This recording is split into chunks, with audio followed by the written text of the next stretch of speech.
The Intergovernmental Affairs Committee hearing is now in effect.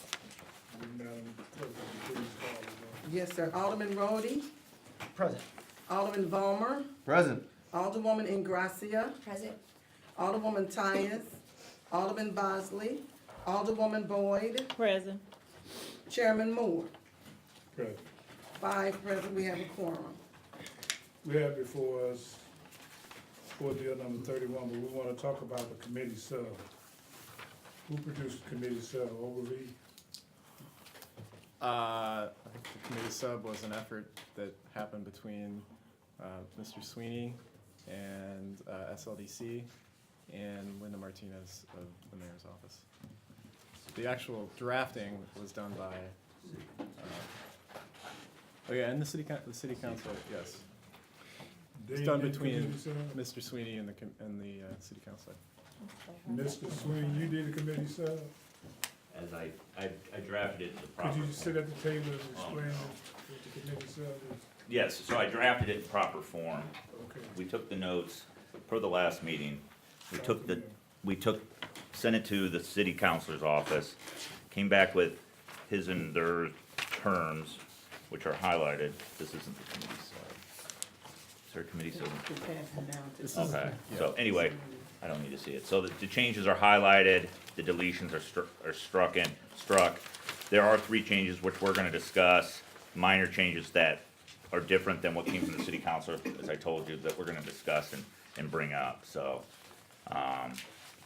that's pretty much where it went. So If I miss anything. I'd like to hear about it. Sure. I defer to John Maslowski on that, if that's all right with you, Mr. Chairman, to No problem. walk you through that. Thank Come you. over, John. So you guys are getting along. Try. All right. That's what I want. Alderman, as part of my remarks, I had incorporated the 3 pieces. Will you allow me, it's just this one page. Start from the top. Do you mind if somebody might need to introduce a motion? We need to introduce the bill before we discuss the committee substitute. Go ahead. You make a motion. I make a motion to put Board Bill 31 committee substitute in front of us. Second. For discussion. Would you like me to call a roll on the motion? Yeah, call the roll. Okay. Alderman Rhodey, Aye. Alderman Vollmer, Aye. Alderwoman Ingracia, Aye. Alderwoman Tyus, Alderman Bosley, Alderwoman Boyd, Aye. Alderman Moore, Chairman Moore. Aye. 5 aye votes. Who wants to explain? John? Yes, please. Go ahead. Thank you, Chairman and members of the committee. Our efforts to provide another PACE financing option in the city of St. Louis began in 2015. After threats personally, the army of lobbyists, of which I have one in this room, and I can respond to anything that's brought up, I press on.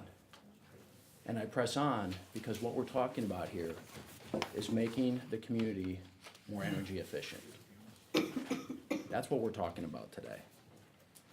Yesterday, your city of St. Louis PACE administrator was under consideration in the city of Kansas City to create its own Clean Energy Development Board and to be their program administrator, supplementing their already existing membership in the Missouri Clean Energy District. I had no objections. After only a few minutes of discussion, the bill was voted unanimously out of committee. Similarly, a couple weeks ago, in Jackson County, the largest county on the other side of the state, KC Metro, considered a similar bill, where it was voted out of committee and adopted by the county legislature on the same day. I support advancing PACE throughout Missouri with multiple PACE financing options for property owners. The ordinances in Kansas City and Jackson County specifically read that the creation of their own clean energy development boards supplements their already existing membership in the Missouri Clean Energy District. I was present personally at both meetings and did not object. and look forward to collaborating together to advance PACE. Further, on Tuesday this week, I had what I thought was a constructive, collaborative discussion with the current Set the PACE administration team and the broader PACE industry administrators and lenders in Missouri at a meeting facilitated by Glenda Abney at the Missouri Botanical Garden. We can do better when we work together. This has been, as evidenced this month alone in Washington, D.C. PACE was on the brink of extinction. By working together, we were able to work with Senator Cotton in Arkansas to basically set up a framework where the Consumer Financial Protection Bureau will be the regulatory framework over PACE as its own unique asset class, not as a mortgage. We have also worked together in Florida and California, where just recently the governor signed into law a regulatory framework for PACE, which we are adopting, our program is adopting everywhere where we're going to be active. We look forward to providing our HERO financing to the residents of the city of St. Louis, and with it, the consumer protections we feel confident are unmatched in both the PACE industry and home improvement industry at large, including a contractor quality rating score, which we implemented this year, removing contractors who did not have excellent to very good standing in the program. And to that end, I'd like to set the record straight on a few items. Since January, one reporter in particular, Wall Street reporter Kirsten Grimes, has written 5 separate articles intent on hurting the PACE industry. A few companies have been highlighted, including both Renovate America and the Set the PACE administrator. There's been lots of misinformation, and we want to set the record straight. Renovate America has, in fact, been recognized by the FBI for outstanding assistance in the past. A Clean Technica article was actually written on our consumer protections that references this recognition. The facts in the most recent Wall Street Journal article continue to support what we know to be true, that a single California contractor is under investigation. We have been told we are not. This is a contractor with whom we previously did business, of more than a few thousand contractors who we work with to improve home improvement. We no longer allow this contractor to utilize the HERO program. And in Missouri, we have had no issues, and we are realizing fantastic results, improving over 1,000 homes in the last 12 months. We support Resolution 124 and would like to help the city of St. Louis transition to 100% clean energy. We are ready to bring another voluntary PACE financing option to the residents of the city of St. Louis, making the community more energy efficient and creating local contractor jobs.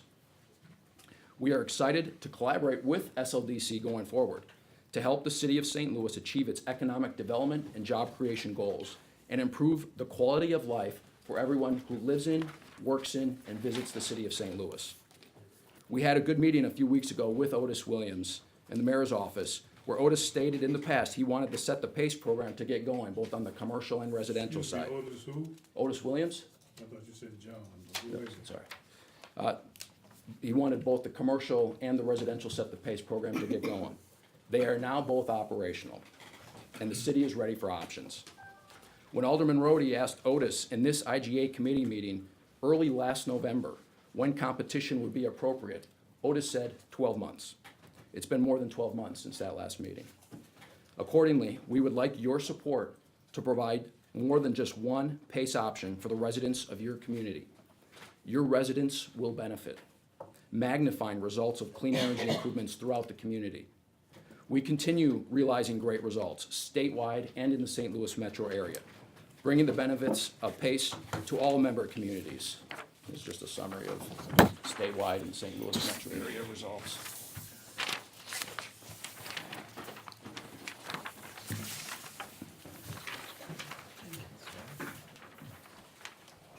By the city joining the Missouri Clean Energy District in December, it will be able to take part in the board election process in January for the open seat due to a term expiring at the end of December. Based on history, there will likely be 2 to 3 nominees from member communities. In addition, your advisory council member can offer up representation and proposals to the board immediately. MCD board member, in addition to representing your own community first and foremost, board member duties include helping me expand PACE statewide. The additions to the board bill reflect this advisory council seat. They reflect that we will, if asked by statewide agencies to register, we will. And further states that we have recourse, based on the capital, the global capital we're bringing to the community, that we have recourse to work with the collector to ensure collection. Like other cities, I understand local control is important. After more than 2 years of due diligence, the city can do its part and help its residents by joining the Missouri Clean Energy District. We all do what we can as residents of the state of Missouri, as Americans. As author of Resolution 124, Board President Lewis Reed said, "America has to do its part." We are trying to do our part to help the city of St. Louis. Thank you. I'm more than happy to answer any questions. So why do you think you're being kept out? For the past 3 years, it seems to change every time. Why now? Why now? Well, as I mentioned, we had a collaborative discussion. I've been talking with Byron for months about working together, and I believe we're at that place, and hopefully he's here to confirm that. Do we have a sheet for them to sign up? Yes. Anyone want to sign up to speak?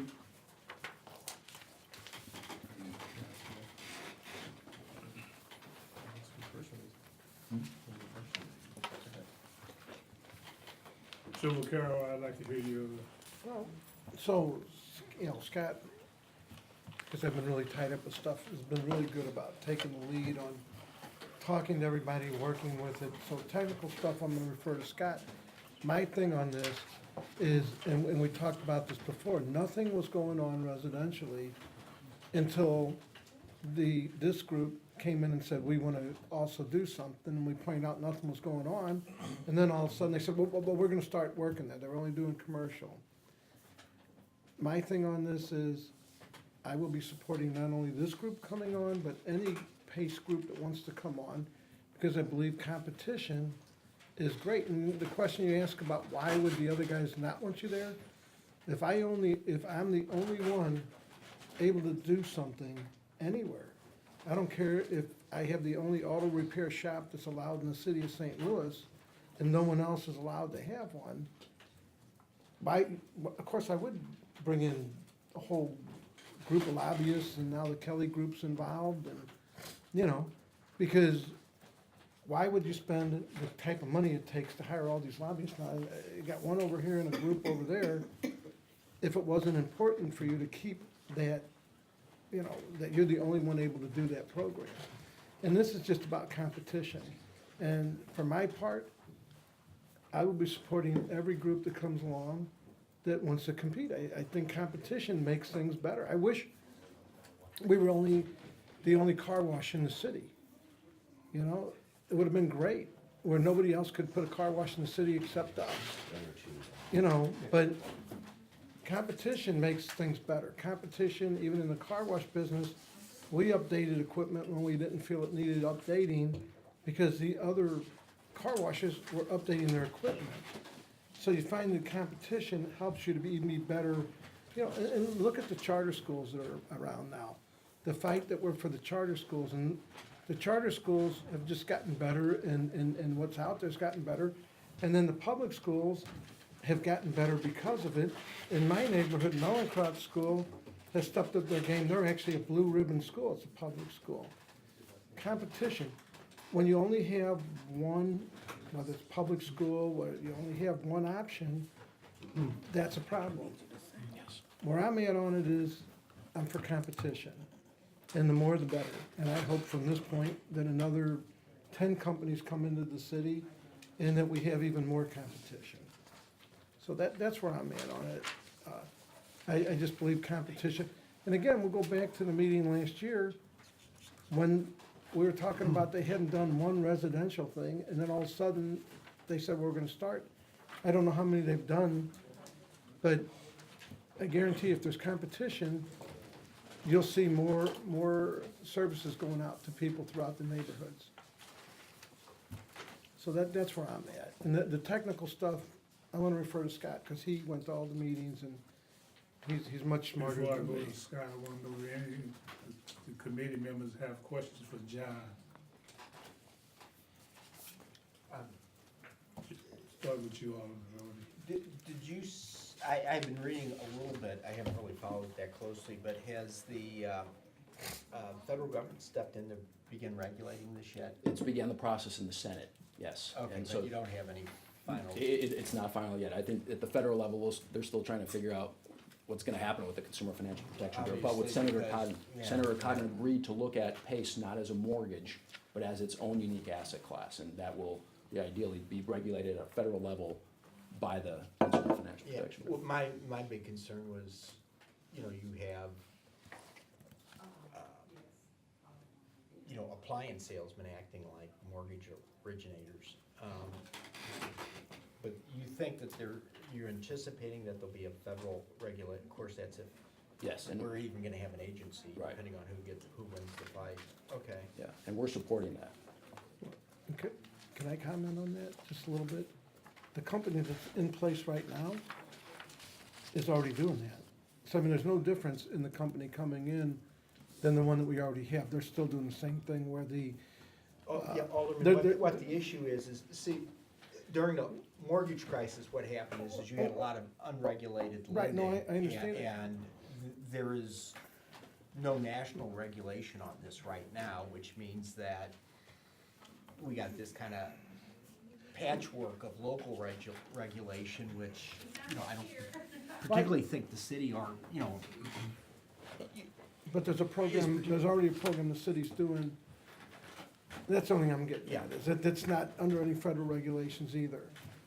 yeah, And I I would- agree. I- Neither one and- of them are under federal Right, and I would hope that there is some federal regulation, and I agree with the statement you made, but to say that, one's doing something different than the other, Yeah. I'm sorry. Or maybe just ask Wait, John. Scott, I want to finish the question, Alderman Vollmer. All right, thank you, Mr. Chairman. It seems, and you broke the words local control versus, have come up, and it seems to be, whoever I talk to about this on either side, that seems to be the bigger issue than anything else. Maybe I'm wrong, but it seems that that's the first thing that comes under me. Everyone's fine with the competition aspect, but they're afraid of having control from Jeff City be the determining factor here. And I remember, and I think I'm still a co-sponsor, this started about 3 years ago. We we lost a couple of members on the co-sponsors already. But isn't there not there's a time limit on this where their monopoly, not to say that it is a monopoly, but their runs out, is that coming up this summer? Because we've been working on this time frame this whole time to get this, so what happens then in July or whenever this Right. comes up? The current Set the Pace program has what I believe is an exclusive relationship for 3 years, which is about a year and a half in. Okay, This is a separate, Missouri Clean Energy District is a separate clean energy Sure. development board. We can collaborate as separate clean energy development boards. Our Clean Energy Development Board issues taxable municipal bonds, which our investors, global investors that are looking to make our local community more energy efficient, are supplying based off of the reliance that these bonds will be issued in the manner that we have structured with the administrative group. In terms of local control, in terms of Jeff City, we're not quote-unquote controlled by the capital. but you have a board, I'm not to interrupt, but there's board members? The MCED board, the MCED was created by a group that was initially set up in the city of Jefferson City. And So there are how many members? The city, there are 5 board members, so there are more than 85 member communities. So your appointee would be one of those. Among themselves, they vote on, they can self-nominate also for open board seats. They can be on the 5-person board. As of December 31st, one of the early residents of Jefferson City, their term is expiring. Okay. So that's opening a board seat. And that's voted on by the other board members. Yeah, Pardon the so, interruption, so but- let's say City of St. Louis joins in December, joins MCD, that appointed advisory council member in January self-nominates. There'll likely, based on history, be 2 or 3, probably 2 others that would nominate. That individual then has the opportunity to be a 5th board member. And the board member would then be City of St. Louis, City of Kansas City, Springfield, and then there are still 2 Jefferson City residents Okay. that are board members, and their terms expire in each of the next 2 consecutive So, years. and, so the city of St. Louis, it's not mandatory that they would have a representative or 1 or 2 of the 5. It's not done by population or anything like we do. It's mandatory Sorry. that they're gonna have an advisory council seat. They can have a voice at all the board meetings. They can attend all the board meetings.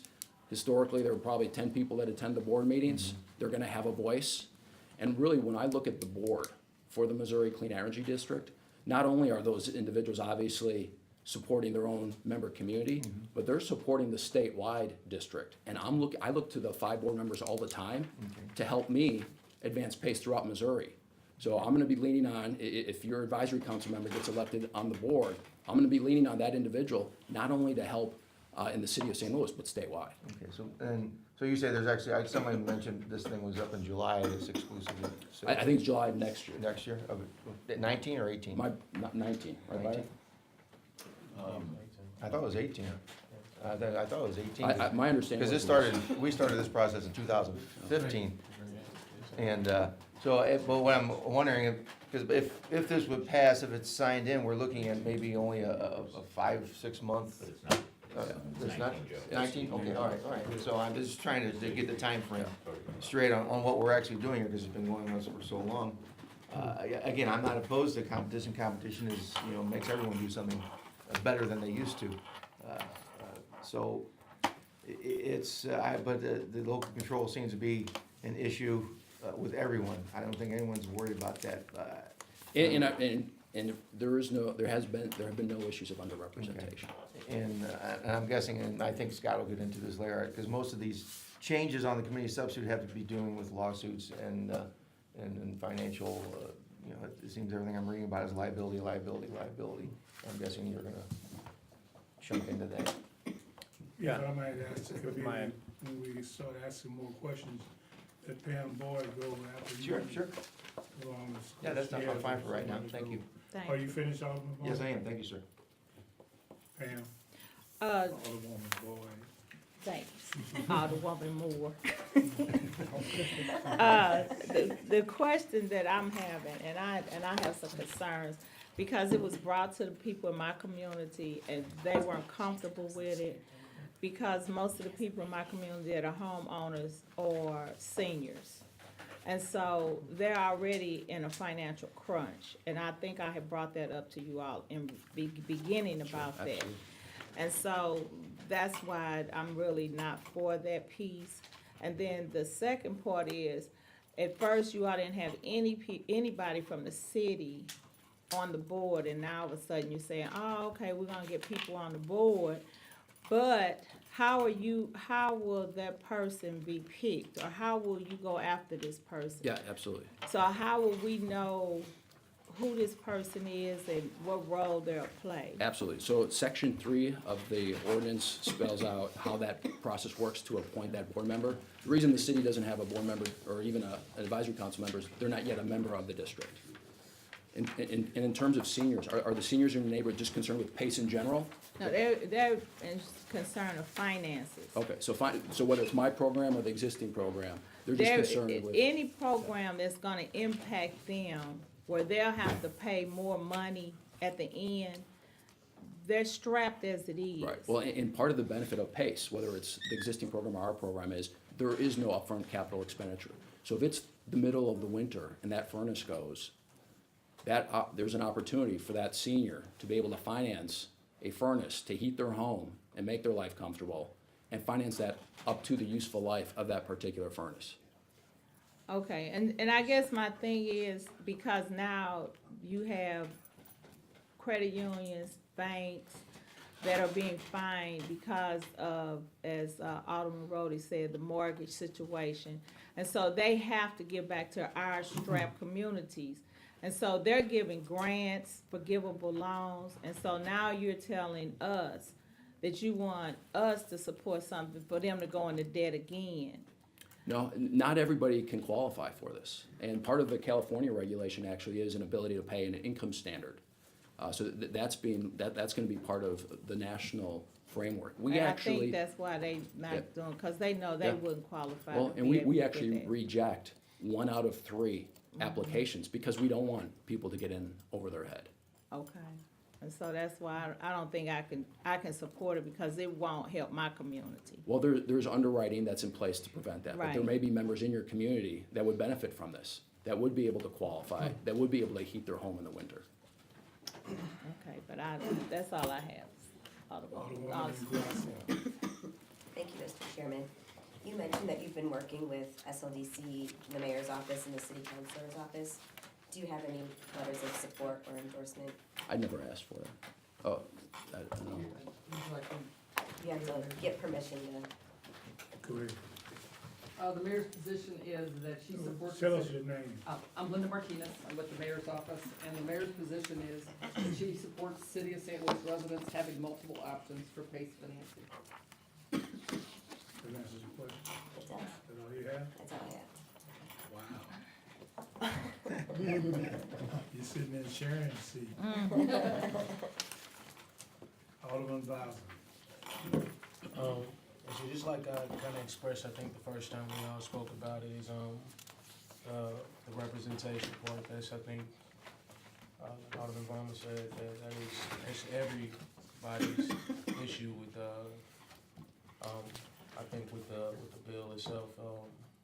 I think everything else can be worked out, but it's just having somebody who we know at any given time that live right here. You can go knock on the door. If you can't catch up with them, you don't have to drive too far. If the phone's up, hey, we need you today. Absolutely. That's important, especially when we still trying to get the PACE program here off the ground. I 100% think that competition is something that's needed. It makes you work harder. It makes you come up with different innovative ideas. It makes you sometimes price things a little bit less because you want to be competitive.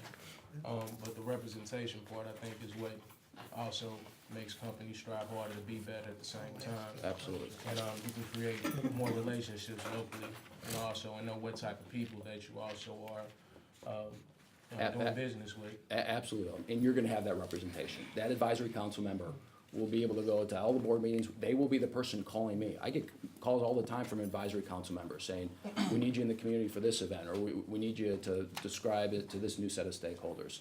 I'm responsive. Just because you're a board member doesn't mean I'm gonna be any less responsive. I'm looking at all member community advisory council members as helping advance PACE. Understood. And I'm not speaking about the advisory, because I know that people on the advisory board in this, disrespect, it's advice. So, with that, I can advise you to do, anything, but it's up to you to make the decisions on what you want to do. So when it comes to having real power, just like with our civilian oversight board, they can advise and do particular things, but they don't have the power to execute like they should. Sure. Even though we just spoke about that board being able to, it's possible for us to have that member come January because one member is, is he resigning or is just? No, terms expiring December terms 31st. expiring.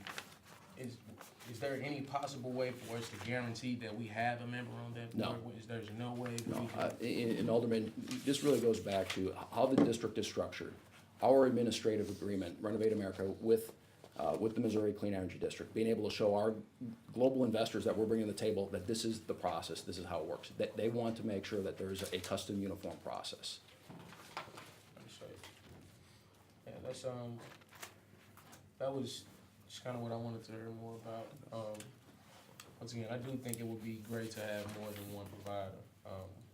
But I 100% think we all need to kind of be under the same rules and regulations. Everybody needs to be working together. I think that's one big problem with the city. We always start things and somebody else starts something, but everybody's not working. Not to say that you all haven't been trying to work together. I know I've heard both sides say we reached out this way, we reached out that way. I don't know what we need to do, but I think, everything needs to just kind of. Yeah, and to make sure we're all being on the same page, one thing that Otis Williams and I spoke about was when SLDC, as the umbrella for the Set the Pace Clean Energy Development Board. When SLDC has their periodic Clean Energy Development Board meetings, both Clean Energy Development Boards would attend, provide updates on the consumer protections, provide updates on the tangible results in the community, how we're working in the community. I would be hand in hand with your advisory council member and perhaps board member at every single one of those meetings.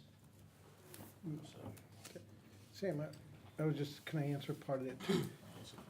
The other program's been in place I for, didn't say nothing yet, Joe. okay. Go ahead, I'm just joking. So the other group has had the rights to do this for about a year and a half or so, that I'm aware of, and they can answer it when they get up here. They don't have a board, they're supposed to have a board, but there's no members that I know of that have been picked. So when you talk about going to the board members that have been appointed to that, and they'll answer it when they get up here, but that I'm aware of, no citizens have been picked for that. Maybe I'm wrong, maybe I'm out of touch, but I believe that no one, has on there, and the Pam's question, this program already exists. This is just adding another group doing exactly the same thing. I do know I guess the group that exists now hasn't been doing much residential at all, and that's what you all would be more focused on, even with doing Well, I think they got commercial going in May. work. Okay. It was after this got started, there was none in place, and when this got started, because the question was asked back then, why haven't you done anything in the communities? And at that time, they said, well, we've been busy on the commercial end, and that's really where all the money's at. And, at least that's would be my understanding, but that's when they said, oh, we're getting ready to start rolling that out. Could I say something, Chair? No. That's mean. I love him, I love him. Go ahead, Pam. I guess my issue, I keep hearing that, the other PACE program, they haven't done anything, and I understand that, but I'm with, And I didn't say that. No, you didn't. Joe did. I did. And so, I'll bring Well, clarity. when they get up, they can But tell us. Brandon, Alderman Bosley, he made it clear that, and us as being new alder people, we're real clear. The city has a lot of programs that they have, and so I'm asking the committee as a whole, not just PACE, I'm asking the committee and everybody in this room as a whole. If we knew, because I can speak for Brandon and myself, because we're new, we didn't know what they were doing or wasn't, what they weren't doing. But who holds them accountable to do what they need to be doing? Because my feelings were, we need to strengthen up the program that we have. And so, that's where I'm at with it. Okay, it's good to beat up and say, okay, they haven't did A, B, and C, but who's holding them accountable to say, we need to make this happen in this time frame, and that's where I'm at. That's why I feel, I'm not supporting it for the simple reason, we need to hold who we have in place. Before taking on something else and then have to look at something else. So who holds them in place? Yeah. Who holds them accountable? Alderwoman, that's a great question, and I agree with you 100%. I think you can support this because right now, they do have a board, and they are citizen members that, Pat Justice works for Ameren. There are others in the local community that are members of the Set the Pace Board. Otis is on the board. And that's why I think if we're both, getting back to the competition aspect, if we're both together presenting when SLDC has their Clean Energy Development Board meetings and both Clean Energy Development Boards are presenting what's happening, we're gonna be, similar to what you're saying, going off of each other to make sure that we're pushing each other to be the best that we can be in the community. So there is a board, so I'll stand corrected. I was So like, stand- so he's stand saying they corrected. do have a board, yeah, so So, that's yeah, why I I was like, well, Sworn and approved by the Hello. entire Board of Aldermen. I'd like to hear from Scott Oglesby, please. Thank you, Mr. Chairman. Just to back up a little bit, I think we have to remember that roughly half the households in Missouri right now can participate in the HERO program on the residential side. This is actually something I wanted to do. My last house, before I moved, it wasn't available in St. Louis. There was no residential PACE financing program in the city. Although we had authorized one, it was not initiating residential projects until a few months ago. I got a 60-year-old boiler in my new house that I'll have to replace before too long, I assume. That's the type of thing that it's a big, expensive upfront cost. It'd probably be $6,000 or $7,000. Wouldn't it be nice to be able to pay a little bit on my property taxes every year to get that new boiler? Much of the state can do that now, so this bill is about extending that to make sure residents of our city, who we know that $6,000 or $7,000 expense is a big problem for many of us, can do that and finance it over a long period of time to maintain and upgrade their homes. It frustrates me a little bit that many residents of this region have had access to that for years, and we have not.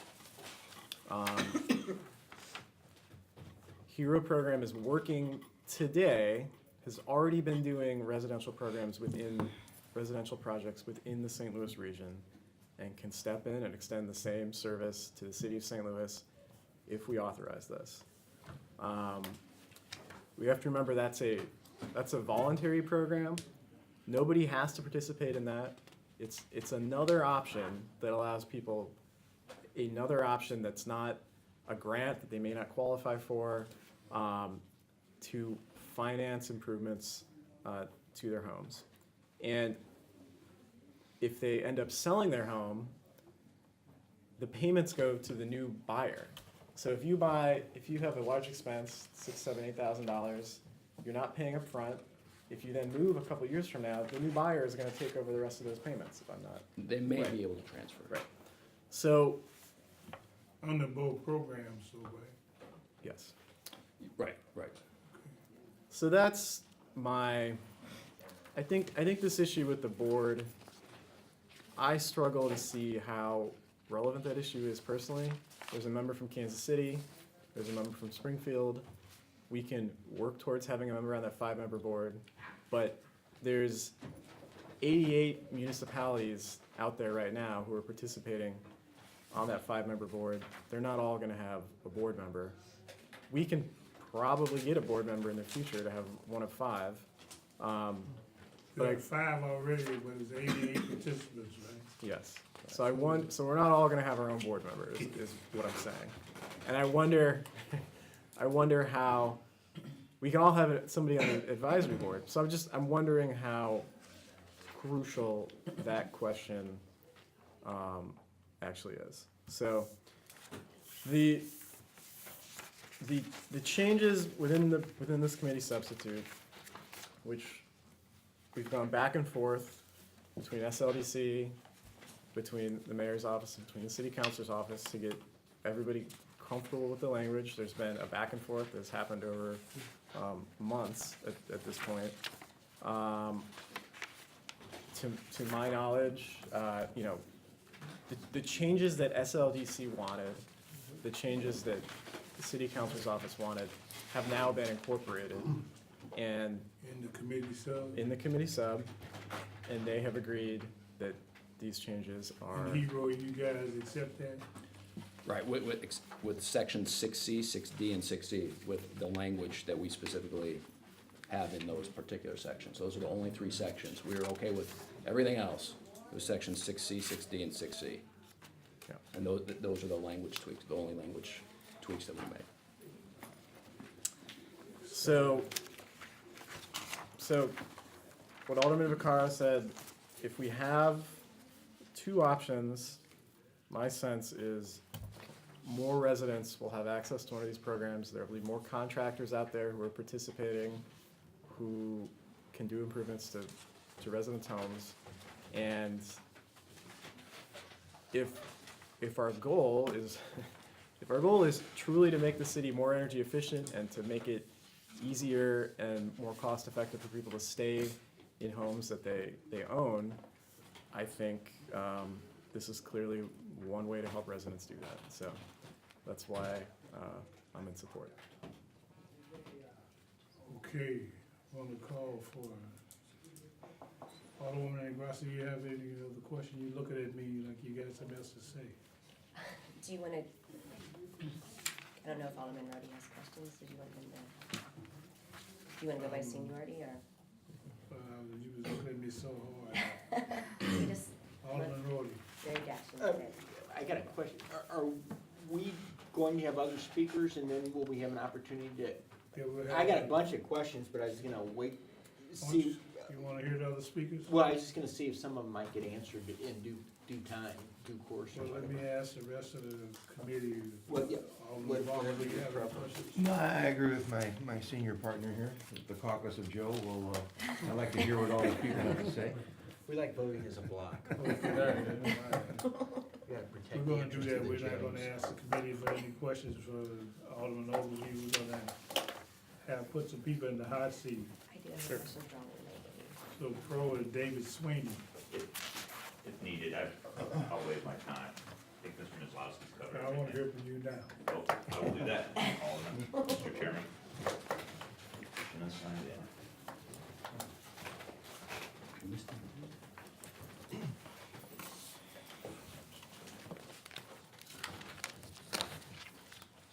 Go ahead, Holmes. I represent Renovate America, as I have for the past year.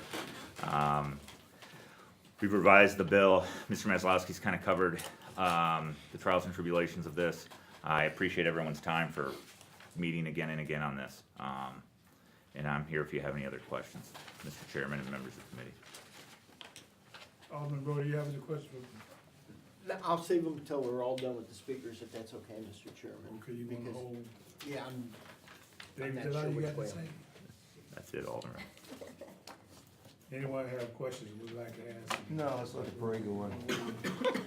We'll wait on the senior, what the seniors say. Okay, Got a lot of no's. Get through those, folks. okay, Thank you, Mr. Chairman. Brad Ketcher, Thank you, Mr. Chairman. My name is Brad Ketzer. I'm a lawyer sit in for, that seat right in Oh, front of you. I can right see here? you. Okay, very good. That's the hot. The hot seat, okay. Sit by Joe. Yeah, my name is Brad Ketzer. I'm a lawyer for Rockwood Asset Management, which is part of the administration team for your Set the Pace program, which is governed by a very active board, appointed by the mayor, approved by the Board of Aldermen. In fact, we had a 2-hour meeting on Tuesday. I've seen a lot of boards in action. I think you guys would be proud of this board. I'd encourage you to get to know those folks better and see what they're up to. I think a couple things to keep in mind about this, Mr. Chairman. I think you asked John, why have you guys been kept out? I think the reality is because they bid on this original contract and they lost that bid.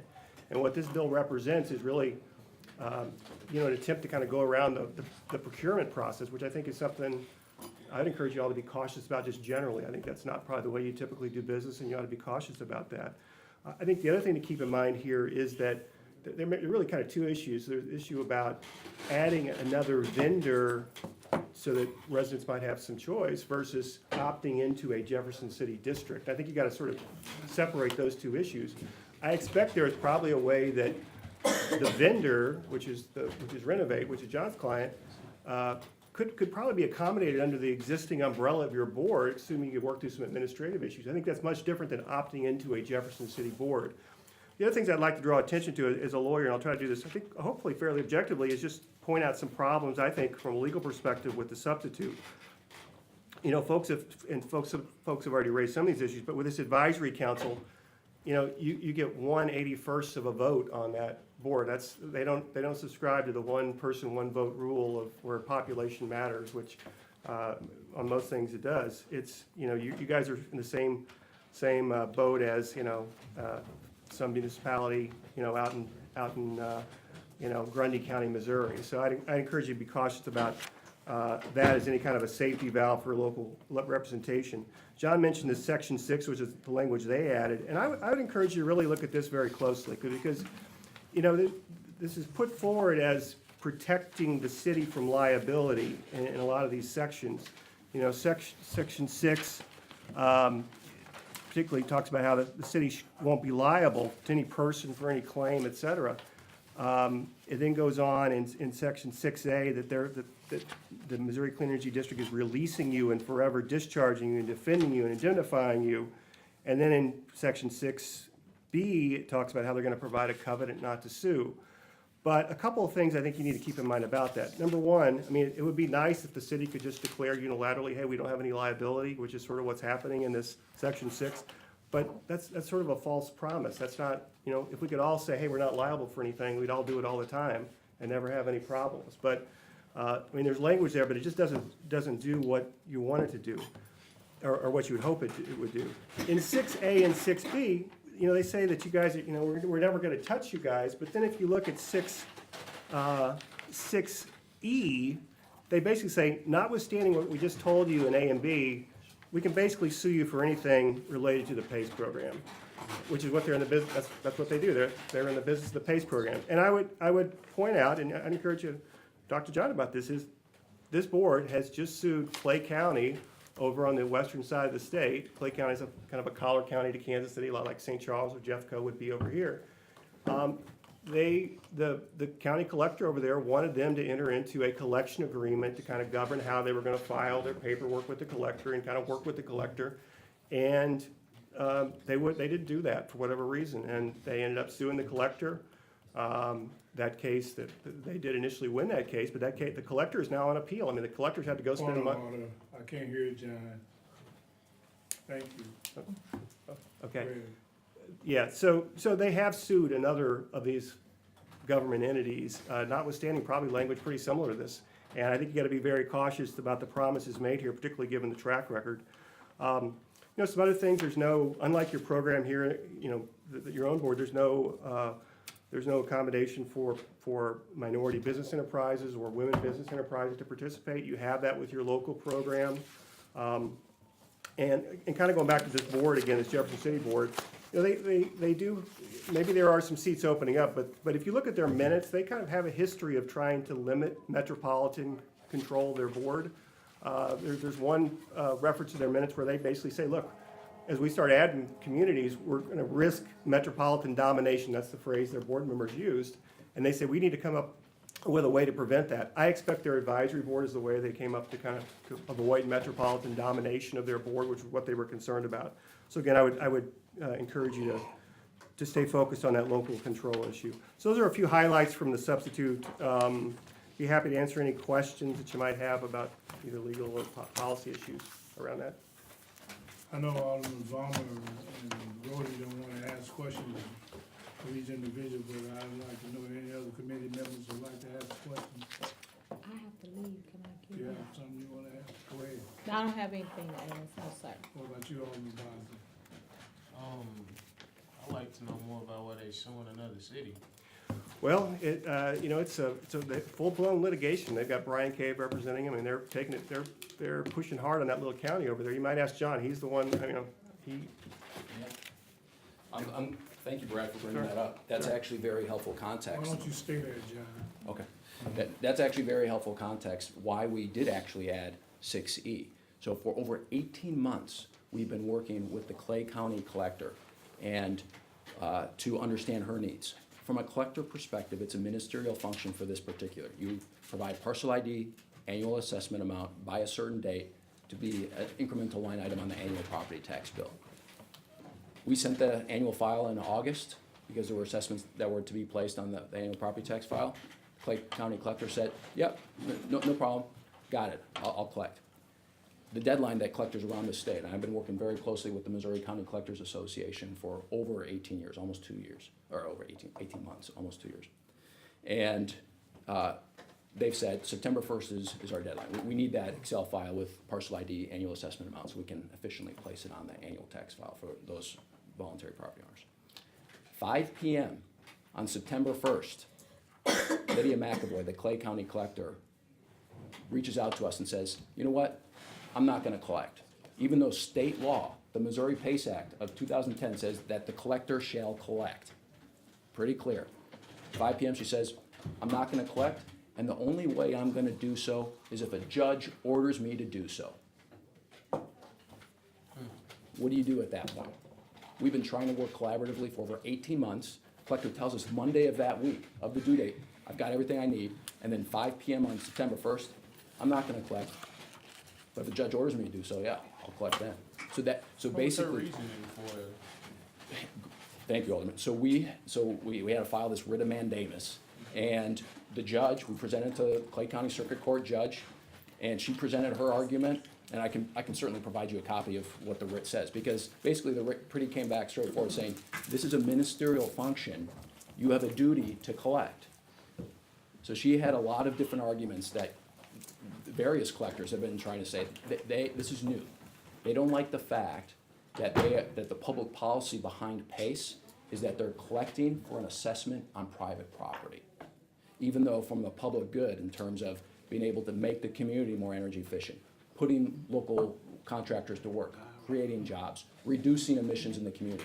That's the public policy. They don't agree with that many collectors, for whatever reason, their policy is that they don't like the fact that this is collecting assessments on private property. Right, basically they collect it for someone else. Right, and they already collect there are dozens and dozens of other political subdivisions, taxing districts, assessments that they already collect for. School bond districts, other sidewalks, CID, Community Improvement District, they're already doing that. So why do they particularly have a problem with PACE? Because it's dealing with a private, individual property owner. Gotcha. So even though the policy and the Missouri state statute says you shall collect, yes. Okay. Excuse me a minute, John.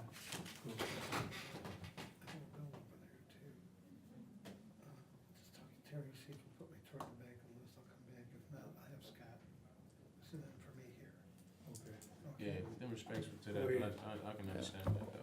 So that's the only reason 6E, and 6E specifically says collector. And so just that's why that was But added. it's very clear that language is specifically generated because of their Clay County situation and other basically, they say we can sue you about anything about PACE. And Well, that's, and then just talking with Scott, I mean, you would have, Scott, didn't you just tell me that, yeah, you if they weren't collecting, you'd have a similar type mindset, and as Byron knows, you've been to MAC meetings and talked with collectors. well, and the way you get along with collectors is you have a collection agreement with them, you work with them, and you don't sue them. So the Missouri state statute, as the judge even clearly spelled out, an IGA is not required. Many collectors even tell me, John, I don't need it. Just send me an Excel file, parcel ID, annual assessment amount by September 1st every year. I don't know what the big deal is. Well, the bottom line is But- Clay County's spending money in court fighting these guys, and I think that's what you all need to know from a legislative perspective. Because they're not doing their Is that statutory all you duty. have, Greg? That's all I have. Okay. Thank you. Byron declared. Do you want me to sit back down? You just stay there, then, maybe. I think you're the hot seat now. Hi, How are you, sir? I'm doing fine.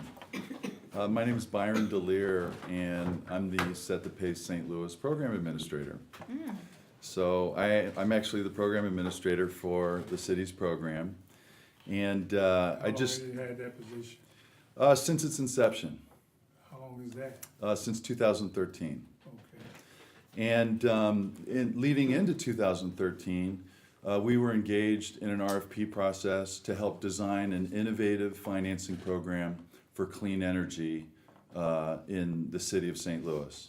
And we were part of a comprehensive design team with Armstrong Teasdale, and we spent probably a year and a half or 2 years in developing a program that was paying attention to the needs and the priorities of the city of St. Louis. Residential or commercial? It was commercial. Okay.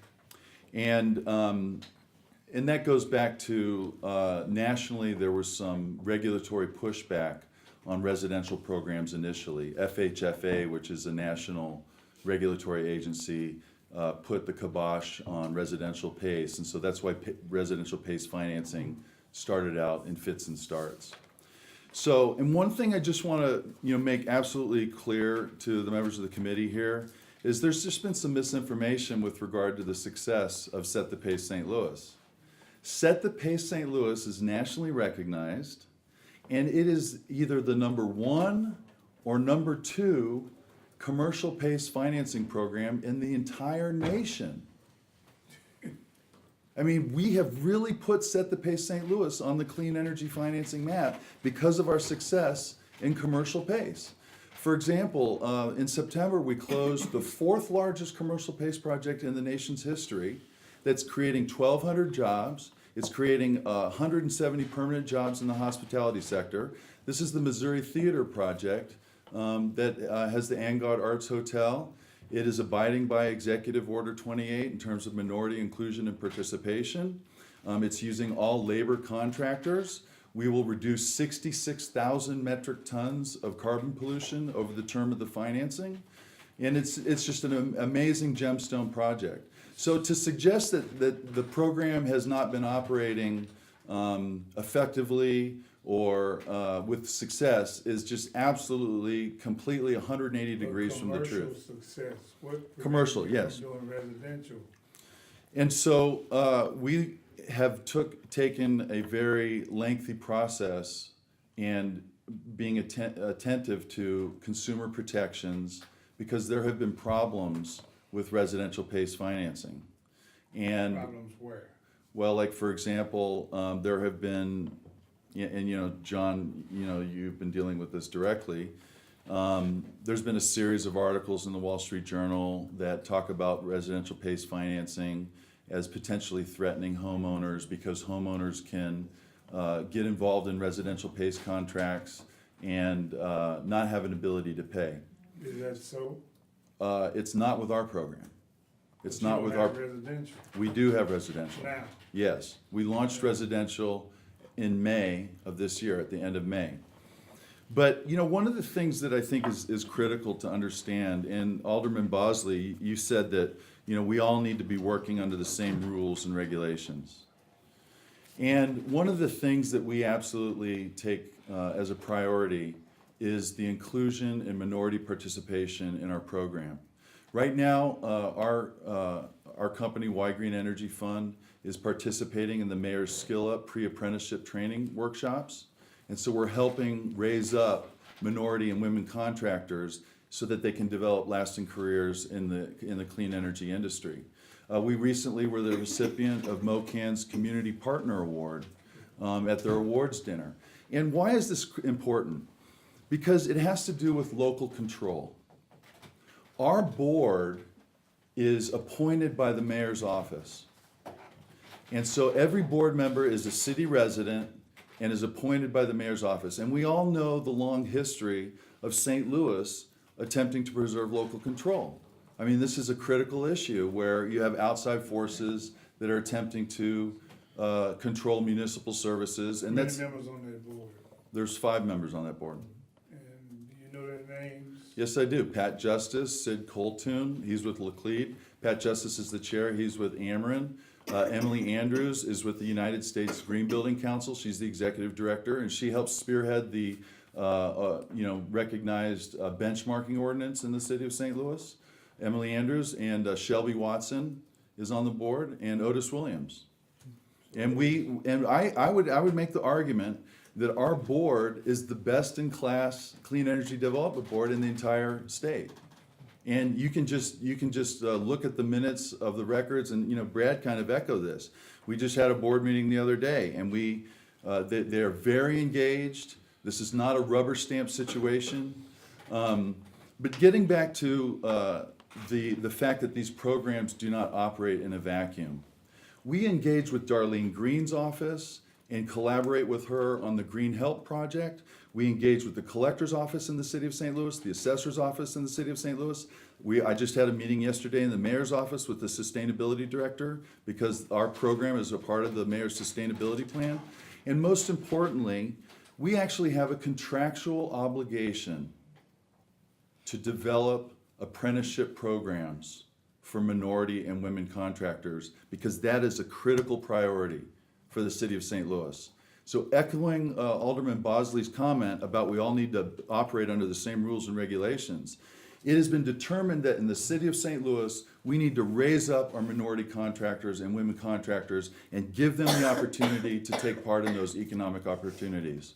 And that's a part of the priority, and that's contractually our obligation, not to mention the fact that it is absolutely a part of our corporate social responsibility portfolio, because we view that that is a critical part of this program. So what does this mean with regard to this bill? Why is local control important? We think that competitiveness and competition in the marketplace is a great thing. And I've told John this. And we believe that property owners having the options is a great thing and a good thing. But there's a good way to go about that, and there's a bad way to go about that. The good way to go about that is to have Renovate America participate under the same guidance that is politically accountable to the city's interests and operate under the City of St. Louis Clean Energy Development Board. That is the good way to go about it. Because then they're gonna be held to task on supporting minority and women contractors. Is that what they don't wanna do that? They don't wanna do that. They wanna have the Board of Aldermen pass a bill that has y'all join the Jefferson City Board. So, my point is that good public policy should try to achieve all the benefits that are in before the legislative body, and you all are legislators. So, although this bill would bring options to the city, it would do that, but it would sever local control. So, my suggestion is that we continue the dialogue that's already begun with Renovate and talk about having Renovate operate under the very well-constituted and properly formed City of St. Louis Clean Energy Development Board. And that would be commensurate with our city policies and city priorities, and there would be political accountability associated with that. Because like I said, those board members are appointed by the mayor of St. Louis, and they are city residents. And we have a different way of operating these programs because, to repeat myself, these programs do not operate in a vacuum. They have to be commensurate because you're dealing with a critical taxing authority that lasts for 20 years. And so to have a board hundreds of miles away that's controlling the tax assessments on properties in the city of St. Louis, that's not something that you want to have, nebulous promises about being on an advisory board, et cetera, et cetera. So I would just humbly suggest to the members of the committee that good public policy is going to try to achieve all the benefits that are placed before this body's decision. And all the benefits that you need to gravitate towards are the options and the competitiveness in the marketplace, but that needs to be coupled with local control. Okay. I gotta watch my senior here. Can I check, is that? Go ahead. I wanna I wanna make sure I understand, so, I got a series of questions, and you're probably the best person to answer most of these. So you have these different boards or councils that oversee these things, correct? And what is the interest of those councils? How do you get paid? I mean, do you generate a fee for every loan, or a percentage of loans, or? Correct.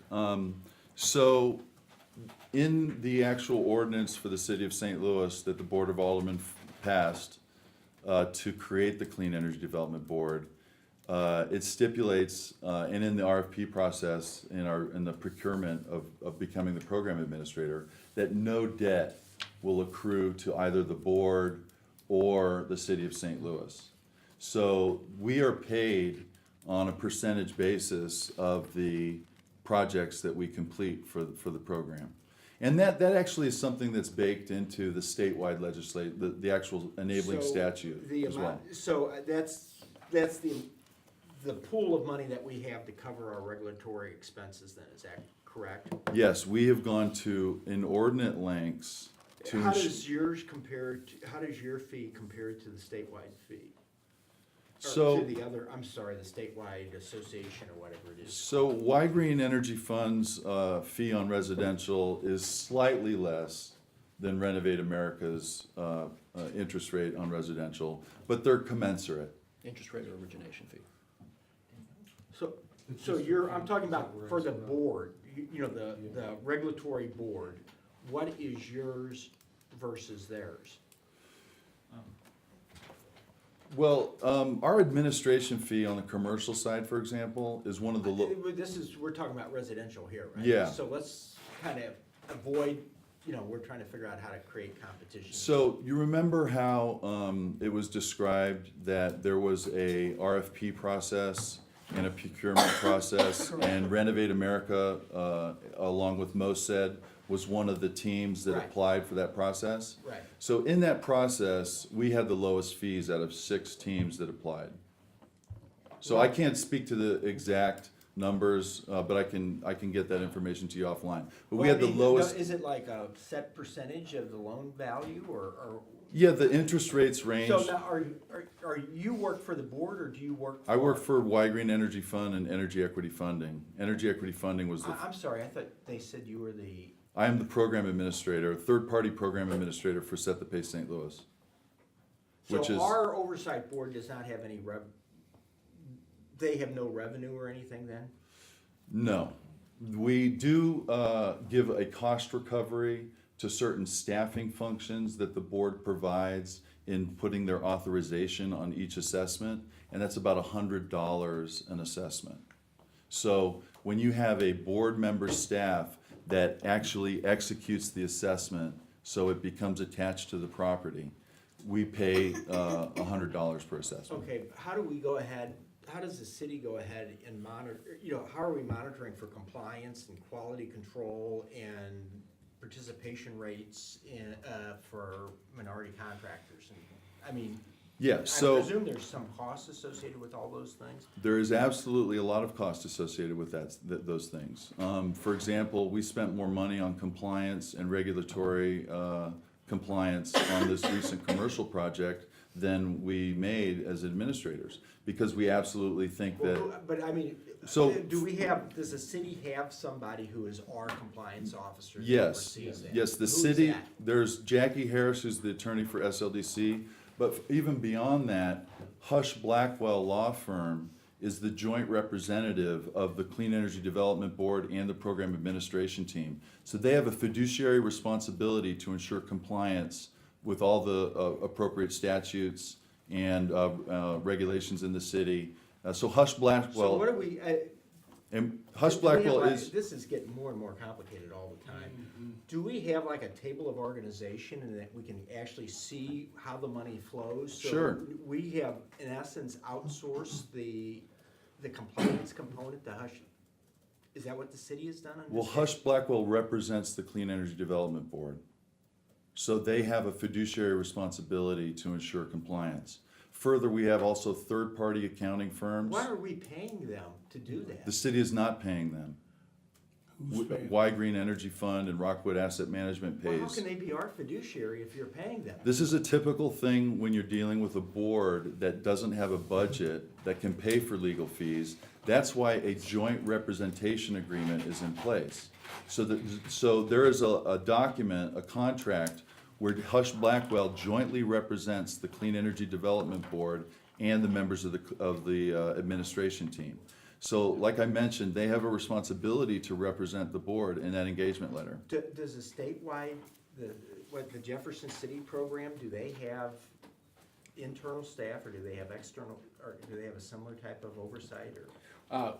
Both the executive director and the director of finance are not compensated through the district. They are compensated through an origination fee, Alderman. That origination fee basically pays for the bond counsel, because ultimately the district is issuing bonds.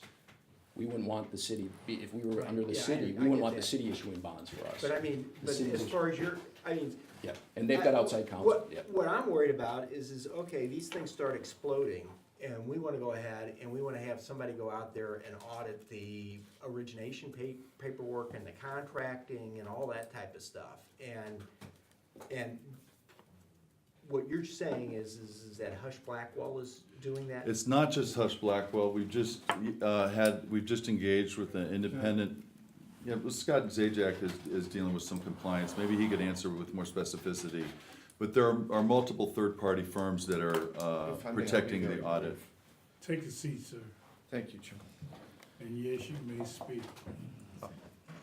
Scott Zajac with Rockwood Asset Management. We're the commercial administrator, but also spent a substantial amount of time on the compliance matters with the district, and I think we probably failed to do a good job, and I hope that John doesn't mind, but the political subdivision that was created by the city, the CEDB, is totally controlled by the members that are appointed by the mayor and approved by the board. That political subdivision has oversight from SLDC and SLDC council. They review everything, they work on the How minutes. many members is that? The local board or SLDC? The one that you're speaking of now? We have 5 members on our Five board on that each board? that were named earlier, yes.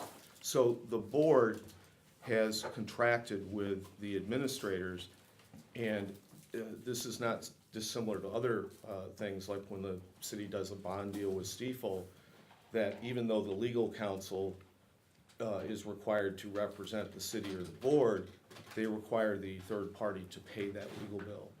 So that's essentially what is occurring. But the city board and the county board that we run also registered with the state auditor's office and are under their jurisdiction and have a political subdivision ID. The Missouri Ethics Commission had to go through a conflict of interest policy, recently went through But the. like the Missouri Department of Finance or anything like that, do they ever send somebody out to do audits or They would not, compliance? so the audit authority would be either someone from the city comptroller or the state auditor. So or the SLDC in their capacity, but you're asking the sort of fundamental question as to why I just want to be clear, I don't have a problem with Renovate America becoming a residential administrator under the city board with all of these guidelines, restrictions, and record keeping and agreements with the assessors and collectors. I think our concern is the lack of not judging whether. Well, see here, there's an expense to oversight and regulation, and there can be some economies of scale to that, too, correct? I mean, if you're sitting there and you're only originating a few loans, and I'm just trying to get an idea of what the overhead cost is for the regulatory environment. Yeah, well, it And- currently exceeds the revenue, but that there is an economy of scale where. And so I could understand why, I'm still trying to understand why a regulatory board from Jeff City wants to come to St. Louis to make this available, unless they're trying to get to economies of scale to cover their regulatory cost and. Yeah, Yeah, I can't answer that. We would prefer they just work with the board on the same terms as White Green. We're not in the residential business. I don't know that an RFP is even required because it is a political subdivision. There's no money being spent. I think the initial RFP was set up because that's what the ordinance called for. So I just want to be very narrow in our focus. We don't have a problem with Renovate America. Yeah, Just that feel would, like the city should have a board. that seems to be the most appropriate approach here, because what it does is it gives options to the property owners, which is what we want, but it also preserves the local control and what evidently appears to be a very complicated system of regulatory oversight that has been established. And it is complicated. It's not like just saying another credit card company can come in and offer financing, because you're dealing with property assessments and the collector's office, and these are relationships that need to be maintained, and you need to be good stewards to that integration with those city offices. So why they can't familiarize themselves and be Why, accountable why, again? why wouldn't Renovate America just join the city program then? So we operate under 2 different clean energy development boards. So the Missouri Clean Energy District partnered with Renovate America, and so we got an administration agreement on how, from a bonding perspective, the Missouri Clean Energy District, as a political subdivision of the state, is issuing taxable municipal bonds, which Renovate America purchases, and basically the ultimate investor into our community are pension funds, insurance companies. Right, on a you're global- pulling the loans, that- right. Exactly, so we wouldn't, if we were under the city, then it'd be the city of St. Louis effectively issuing bonds that we would be buying. We see that as potential liability. The Missouri Clean Energy District is the one that issues the bonds. The assessment contract is between the property owner and the Missouri Clean Energy So District, that's which is incorrect. independent of the That's city of St. incorrect. The Louis. city of St. Louis would never issue a bond, because the Clean Energy Development Board in the city of St. Louis is a separate political subdivision of the state. So to suggest that the city of St. Louis is issuing bonds is absolutely incorrect. But John, I think, just to simplify it, in other states, it is not unusual for Renovate or Y-Green to be administrators of multiple boards.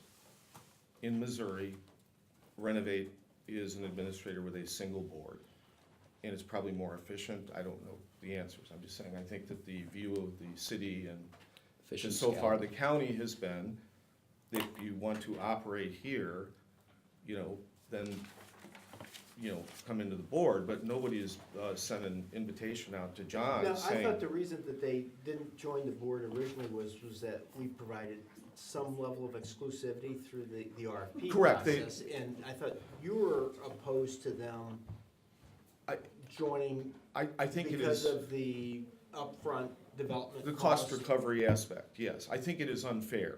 I think it is not, I think the lesser of two evils in terms of fairness, not Renovate, is if this body wants to make sure that Renovate America is operating here, then do it through the board.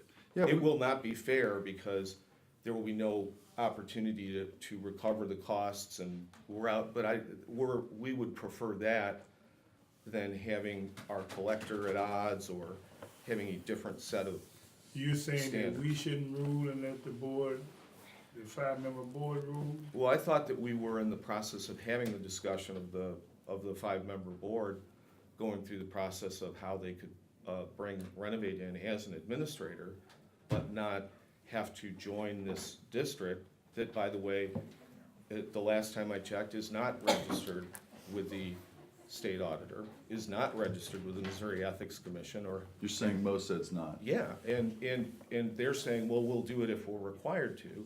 Well, our lawyers told us we were required to. So, and again, it's not a burdensome thing. So I have great respect for John and his company, and there is a significant change here, to be clear, from a year ago, which is, if they're going to come in, then please just have them come in the same terms as Y-Green. Well, it's just. Commercial is you know, open, I don't care. It's important to echo, Alderman Bosley's comment again, which is we all need to be working under the same rules and regulations. And that's in the context of fairness as well. But it's not fairness in terms of our cost recovery with regard to winning a competitive RFP. It's fairness in terms of having a level playing field and adhering to the priorities that have been generated in the city for the city's interests. So that's why we think that Renovate America could operate under the board in the city, and that would be fair, because we would be operating on a level playing field. So you limiting them to just the city, right? Well, That's the jurisdiction of the Clean Energy Development Board, is just the city of St. Louis. They have the correct. same issue in the county. Alderman Rhodey, do you have any more? Well, I'm I guess, why confused. wouldn't you, let me make sure I try to understand, why wouldn't you just go ahead and operate under the city's board then? Right. If there's no longer an exclusivity requirement? Because they're two distinct clean energy development boards, just like two different banks may operate But differently. you do it in California We and Florida. operate Let him differently. finish. The city of Kansas City, for example, where they were just approved yesterday in Finance Committee, and I was all for it. They created their own clean energy development board, selected them as the administrator, supplementing their already existing membership in the statewide district, because these are two separate distinct districts, clean energy development boards. So And it- you're saying that one board or a district cannot have multiple vendors? One district can have multiple vendors. That's nationally. That's what's actually typical. what we have in St. Louis currently. There's two vendors. There's two main corporations, We Y have Green commercial and Energy. residential. yeah. Plus, Y Green Energy Fund, we operate for the city of, for St. Louis County's board. Because St. Louis County has another clean energy development board, and we operate under that board. So it's not beyond the realm of possibility But I for. mean, why, are you saying that we could have multiple residential or retail Yes, vendors? Yes. Are there other Yeah. models that? absolutely. That's the normal national model. And we believe eventually all the vendors will be everywhere in the state of Missouri, as this continues to flesh itself out. But where other markets are way more mature with all the regulatory structures and stuff, what, Missouri is kind of just beginning with PACE. And So establishing and a the, stabilize, so the regulatory I'm just concerned about how much the regulatory cost is eating as a percent of, it's good that you're concerned about that. well, I mean, if you don't get scale. you Right. know, and so what is scale, and, I mean, if we go into the statewide program, and, It's gonna hammer It's- our ability for cost recovery. From a self-interest perspective, yeah, but I just- mean, what just if putting they've s- already got scale, and we don't, I mean, what are we talking about? Are we talking about 1% of loans outstanding, or? So are we the city talking has, 100 the city has 300,000, 320,000 residents. It's a small, it's a medium-sized jurisdiction. And having, another, board that's operating under wholly different rules and wholly different regulations. Like, for example, one of the, John mentioned that we had a PACE administrators, conversation the other day where all the Missouri PACE administrators came in and had a dialogue. And one of the things that I brought to the table was our legal representatives tell us that we cannot put a PACE assessment on a property that has a mortgage before the date of the law was established, which is August 2010. So if a homeowner comes to us and they have a mortgage from 2008, that's a non-starter, because we are creating an assessment that is vulnerable and that could be challenged. That's what our legal representatives tell us.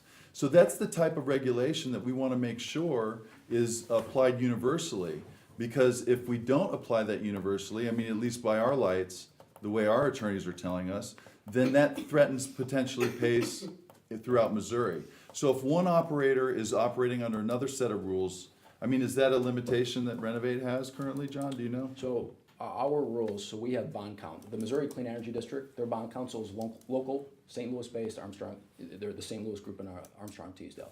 The bond council, that when the Missouri Clean Energy District issues bonds, Kutak Rock here in Missouri issues a bond opinion saying that yes, they are abiding by the consumer protections that have been adopted by the Missouri Clean Energy District and all the associated underwriting. You know, I just, I mean, who from the city is, I guess this is Zodis's deal, I mean, this stuff is like, Crazy. we need to have two vendors, and we need to have somebody sort out this, I mean, this is like, Right. it's way too complicated In Kansas for us City, to there are figure now this 3. stuff out, but we need to have two vendors, and they either need to figure out how to get along, or they need, That's exactly right. That's the way I feel about it, they need to get along. Yeah, But I don't have the time or the energy to go through and try to figure out what the economies of scale are, whether or not it justifies one or two vendors or anything else. And I don't have the time to go through a spreadsheet to try to figure out, if one of them is being handicapped by our requirements for local, local regulations and stuff like that. We ought to have somebody from the city come in here and tell us objectively what the hell's gonna go on here when we go ahead, at what level or Joe, volume. that's what I asked for from the last meeting. that they Well, come we back. got I'm sorry that she disappeared, but we got yeah, where's Linda at? I mean, that comment, I want world peace too, but, And that feedback, Alderman, is associated with the county council or the city councilor's review of the ordinance. We're fine. The do problem, we have enough, at 300,000 citizens, will we be generating enough to go ahead and develop economies of scale, or? I'm not a residential person, but the investment has already been made. The agreements with the collectors, the legal opinions, everything's pretty set up. I don't know why. But still, you're gonna have don't you have you're gonna go ahead and generate all these loans, and I presume they're gonna be subject to some third party to come in and take a look at loan to values, That's already done Yeah, at the all front that's done, end. and- Loan to and then value we- ratio is part of our underwriting requirements. And we haven't. yeah, but that's your underwriting requirements. What about, independent third party, I guess, They're people, the accountants and everyone directly provide an opinion and an analysis to the board, to the city board, with oversight from SLDC. And do we have, do they have, like, do we have a national standard for underwriting and stuff like that, that you guys? We have to abide by the requirements of the Missouri statute and by Missouri precedent. That's how the PACE program is developed. And we feel like our program has the best regulations and the most oversight out of any program in Missouri.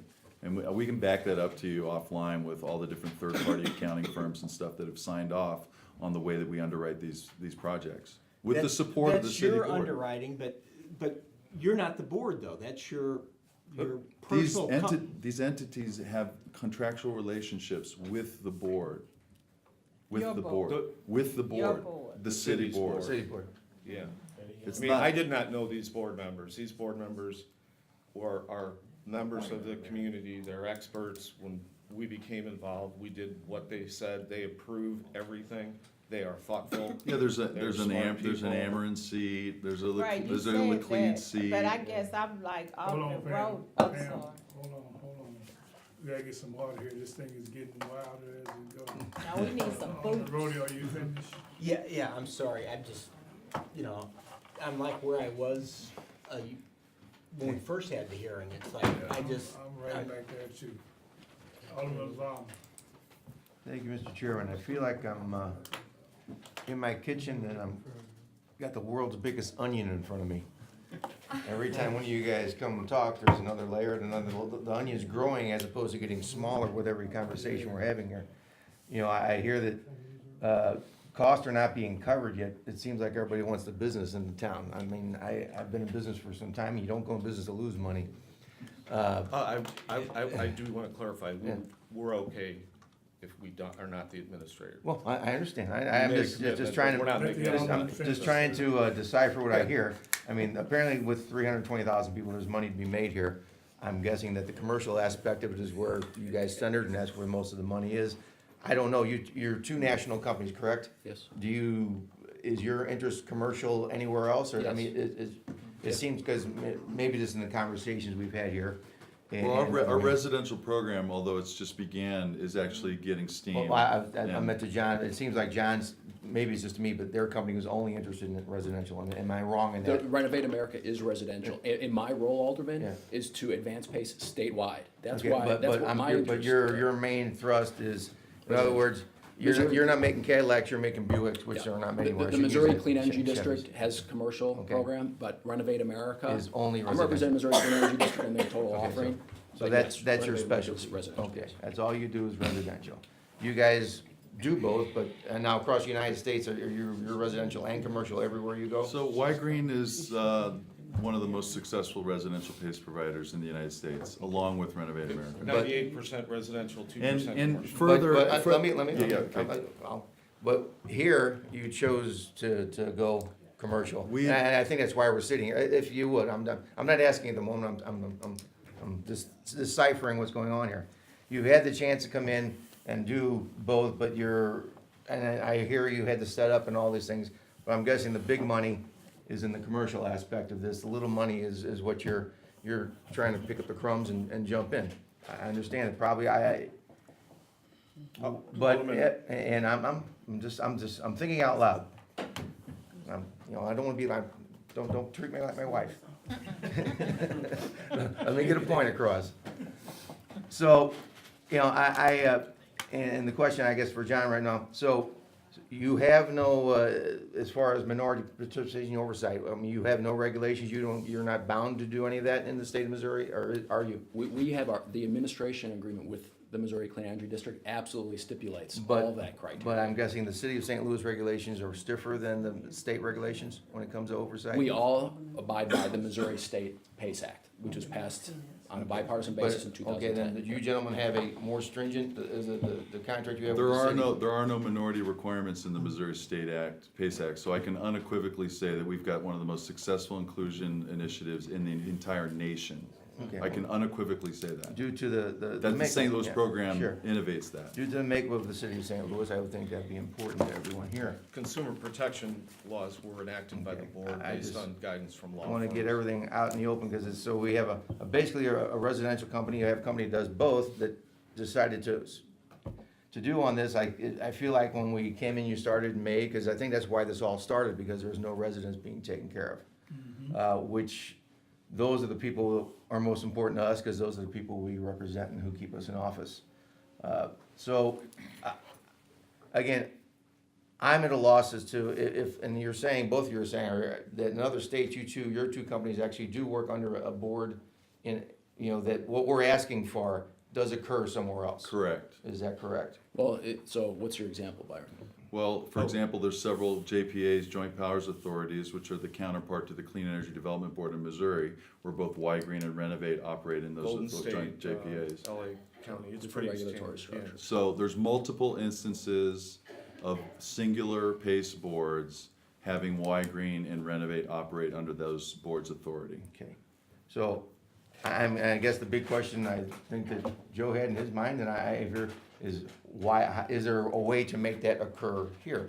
Because apparently, that's, one of my first statement was, the first words I spoke were local control, local control. That's what everybody keeps throwing in my head every time this comes up. You can have both. Yeah, well, You can have local control and the competitive options. That's our message. And you can have the competitive, the mayor's office here, similar to that. The mayor's office appoints the advisory council member, the resident of the city of St. Louis, to be on the MCED board. no, I understand, I understand, I'm just trying to, because again, this has been going on for quite some time, and I thought the last time the chairman asked was, well, you guys are supposed to sit in a room, come out, and then come back and give us something we could pass. But it seems like we're still at the point we were, a year and a half ago. It seems like, it gives us the information coming out there, like I said at the beginning, I'm peeling an onion, there's things flying at us from both sides here.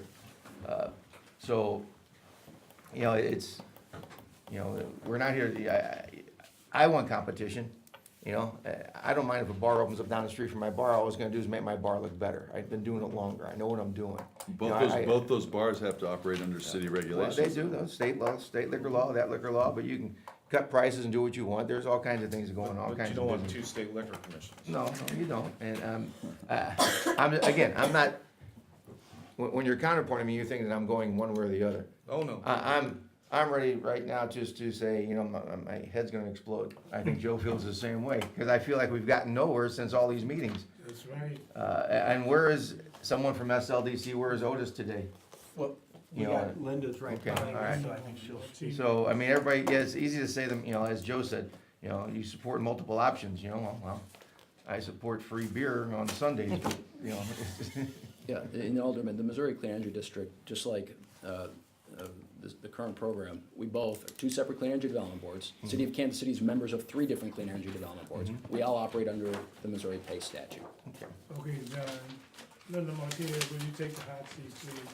And have one of those gentlemen remove. So I'm going back to Alderman Boyd, I'm not gonna go and, Linda, thanks for coming back. I'm sorry, I'm just trying to get my arms around this, and I feel like Joe just said it, it's like we're back where we were a year ago. What is the administration's preference? Is somebody, has there been an effort on the city's part to get 2 vendors within the city's, so that we have our board with 2 different vendors operating underneath it? Because we heard testimony early, while you stepped out of the room, that the incumbent who had exclusivity, they said they no longer have an opposition to having 2 entities operating under the same set of, have we explored that, or why have we not explored that, or why is that? What is the mayor's position on this, or SLDC's, or your position? Is it support this board bill today, or is it so that we have competition, or through a separate regulatory board, or is it? Okay, so we started with the original Clean Energy Development Board ordinance, I don't know, was that 6 years ago, 7 years ago, to set up a program through SLDC. And that board was established with city residents and did an RFP process to select 1 administrator and 1 operator at that time. And that's what currently exists.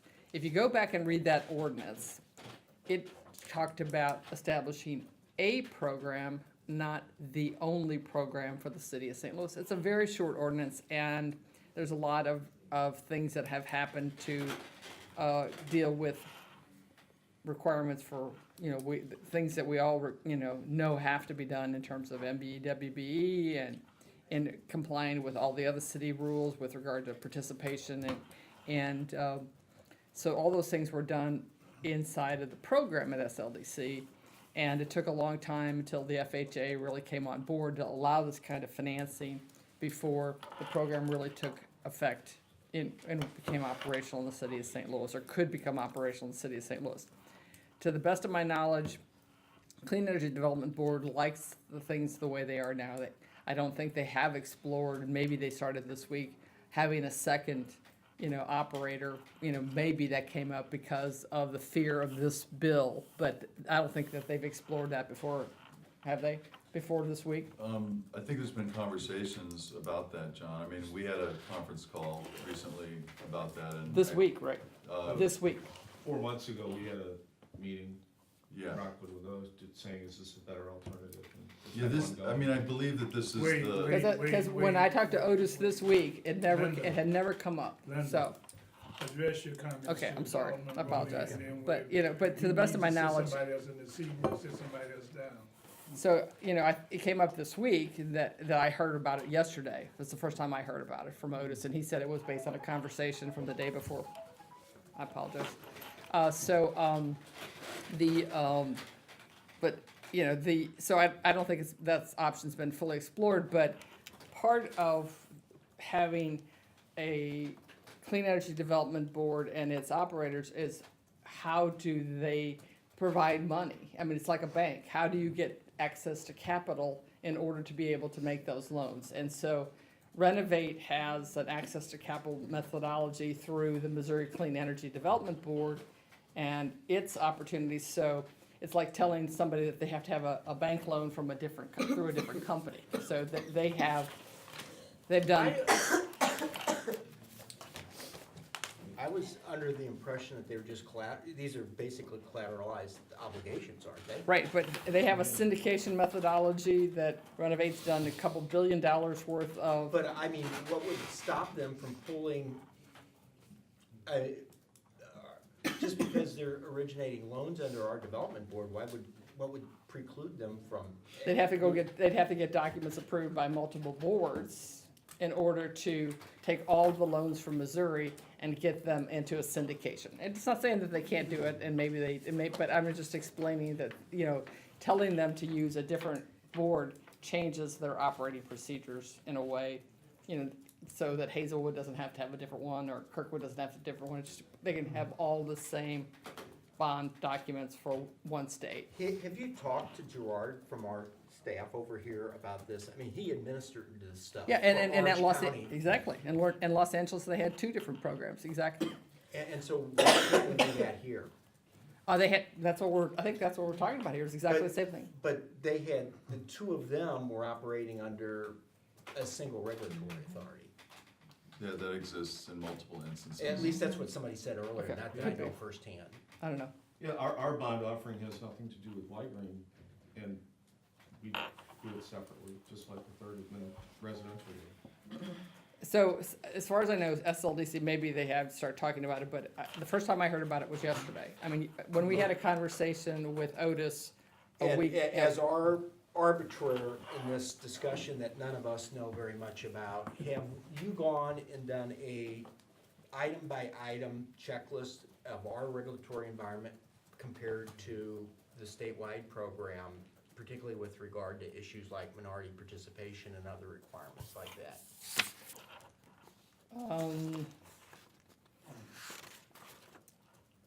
It's in our, Because there's nothing here that would show kind of side by side. I don't remember. No. It's not in here. There was language, Mike, I think for whatever reason, did not put it in there. We're absolutely okay with putting the same language for minority participation in this board bill.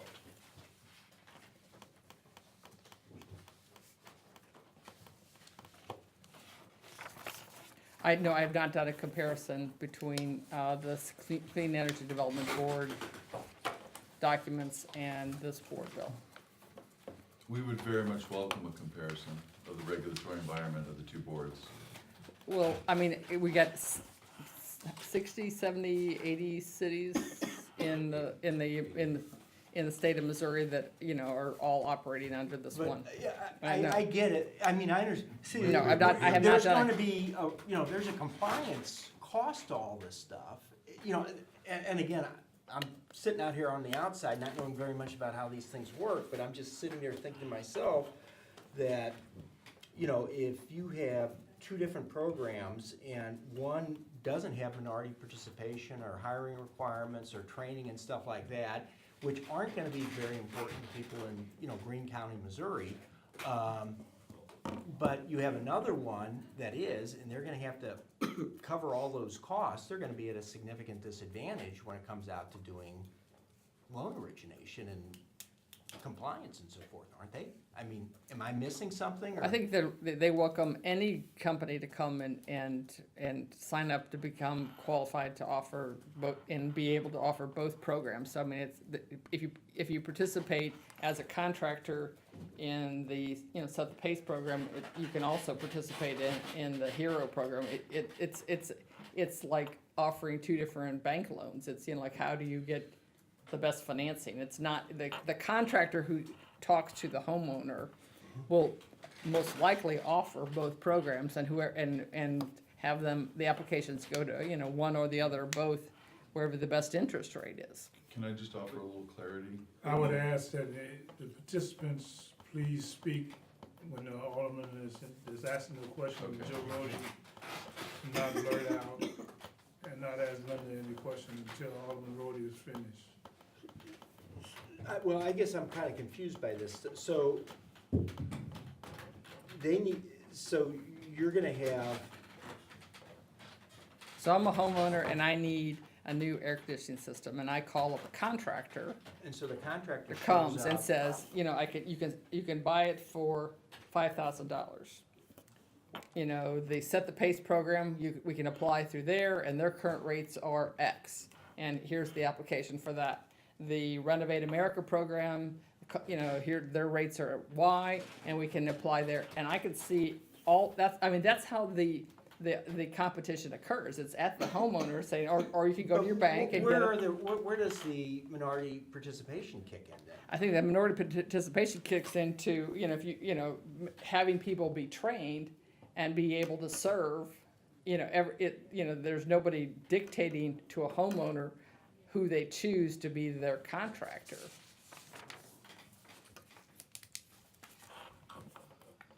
But the vendors themselves will create a minority participation.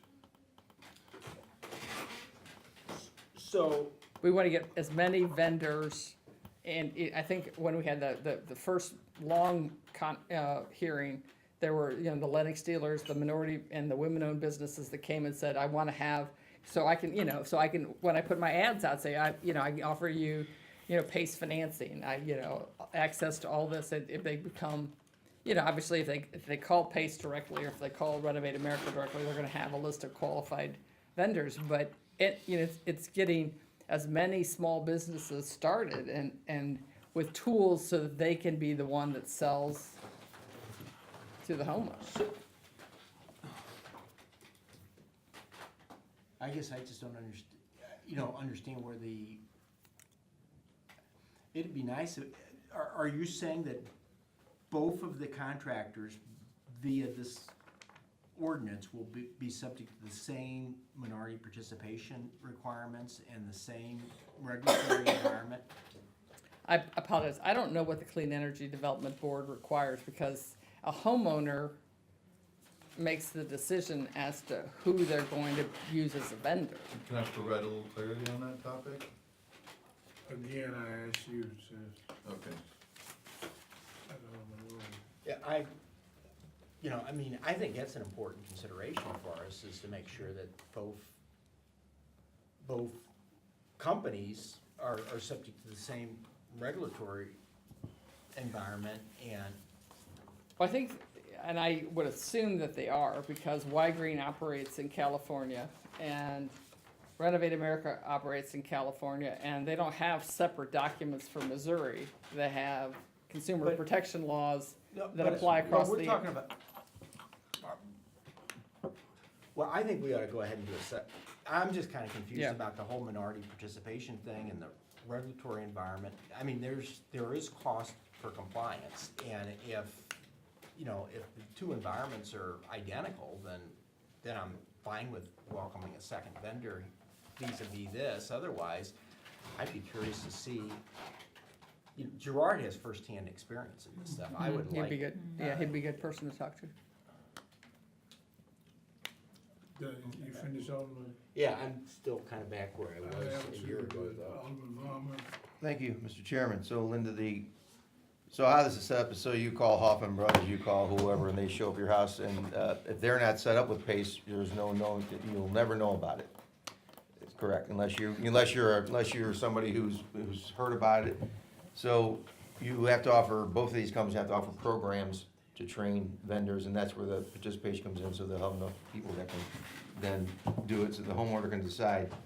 So it's not gonna be like a, Well, I think one of the things that I understand that the PACE has done has gone out to actively recruit and train Train minority, vendors, okay. and Alright. women-owned businesses Okay. in the PACE program and say, you know, this is a way to help you market your business further Sure.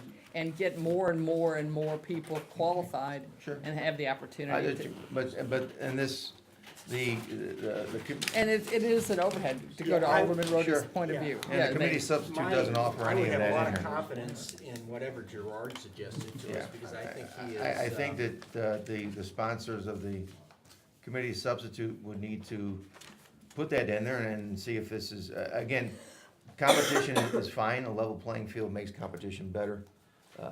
You don't wanna put anyone in fair advantage, I know this keeps going on and on and on, I thought we were coming here today to see, you know, a better version of, I see where I'm back, but if that, you know, if Renovate America has no problems meeting the same participation requirements that our current company is doing, you know, then that should be put into the bill to the specificity that, you know, this is exactly what these guys have to do. You have to do the same thing, and anything further to make sure that this is not, you know, we're not to.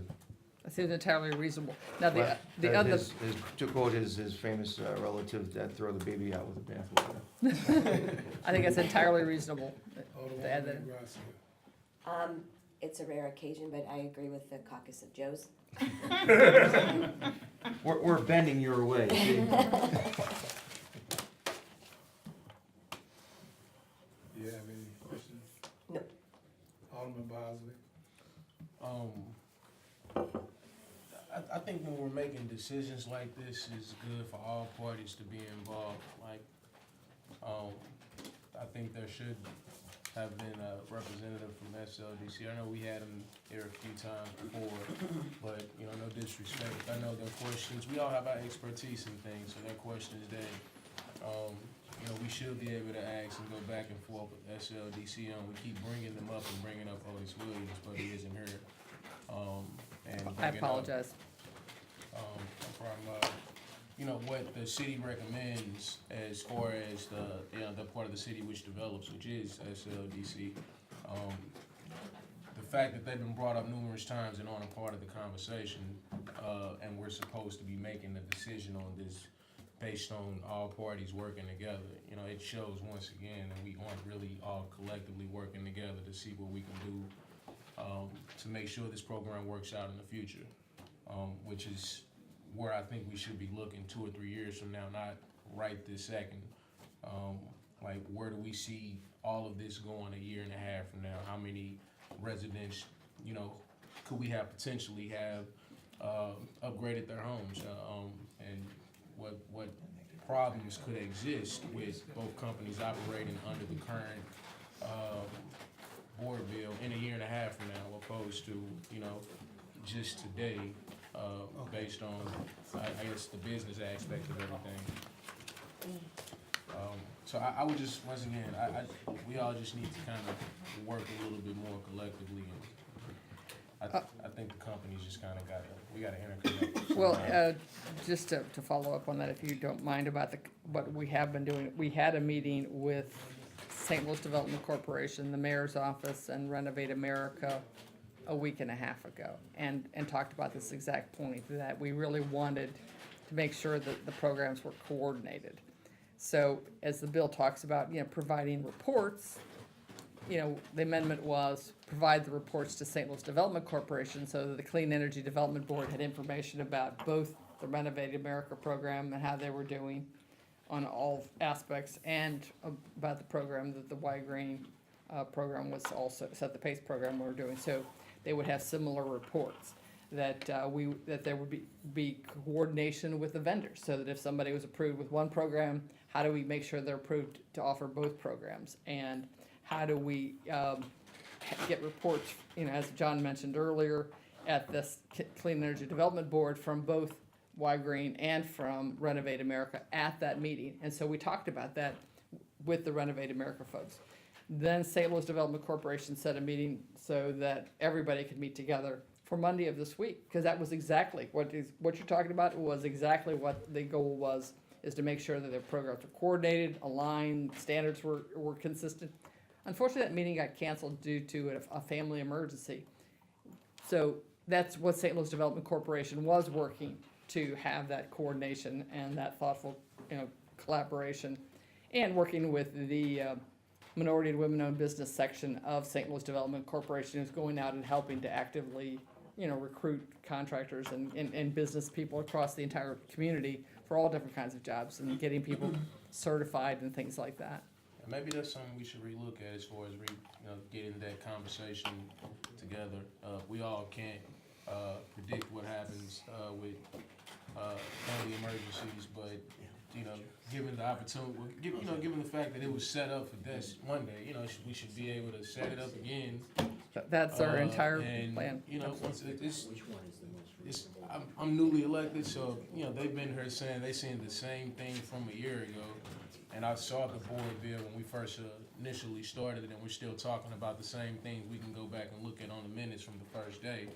The conversations that were supposed to be had still haven't been had. It's been going on for months. Well, the reason why it hadn't been going on was the statement and the position of St. Louis Development Corporation, the Clean Energy Development Board, was to give a 1-year head start, because there's a lot of money had been invested by the existing organization. And the answer was, yes, that's a great idea, we should do that. So, until that, we got to, now we're 10 months into that, and I think that's why you're seeing it again, is they asked for a 12-month head start.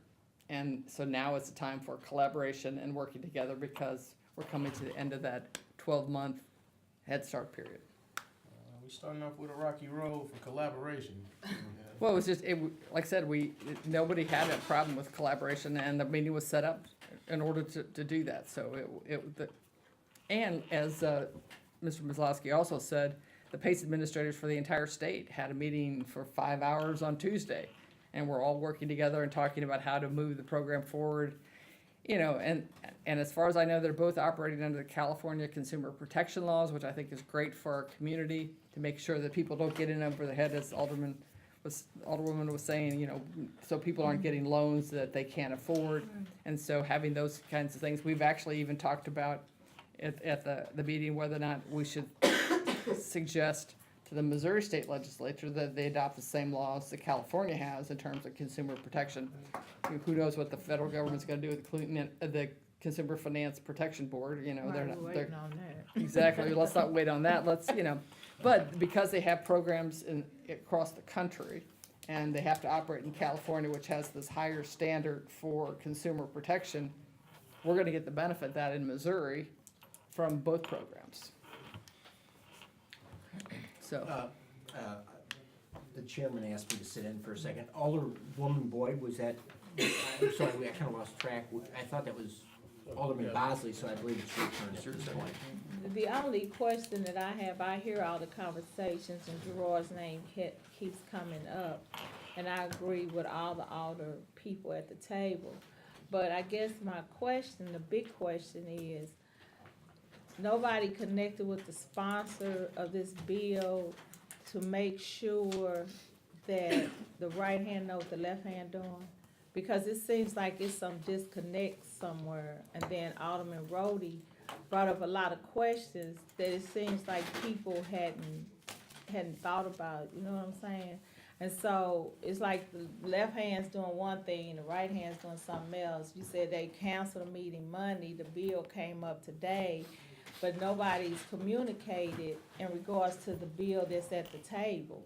And so, it seems like the bill that's on the table is not what we're talking about.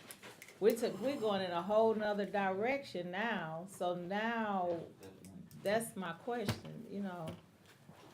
It seemed like it was a miscommunication somewhere. I don't wanna chair this meeting. I mean, am I all for, Well, I'm not, I apologize, I'm not sure I know how to answer the question, because I think that, you know, they're both very well-established programs across the country, and we're just trying to bring those two well-established programs, the second one into the St. Louis market, but nobody connected with the sponsor of this bill to do what you're trying to do? well, St. Louis Development Corporation was working with the mayor's office and with the current administrator and the potential new program offerer to. Tim, excuse me a minute. Ms. Martinez, you said this is your first time seeing this? No, So why isn't the SLGC here today? I don't think that anybody invited them or said, we didn't know that that's what you wanted, I apologize. This is not the current St. Louis Development Corporation program. The idea was to coordinate and collaborate and be very thoughtful about how the programs worked together, but the ordinance that establishes the St. Louis Development Corporation program was passed a dozen years ago. This is a second program to be proposed to be offered, and actually has a lot more detail than the original ordinance in terms of consumer protection and standards for operating than the original bill did. I asked the last time that we had a meeting, it was a very long meeting, for all of the legal documents to be in and everything to be prepared, so that way we could have a quick flow and get this thing out on the floor. I can imagine this being on the floor. This would be a catastrophe out there, and we can't even come together.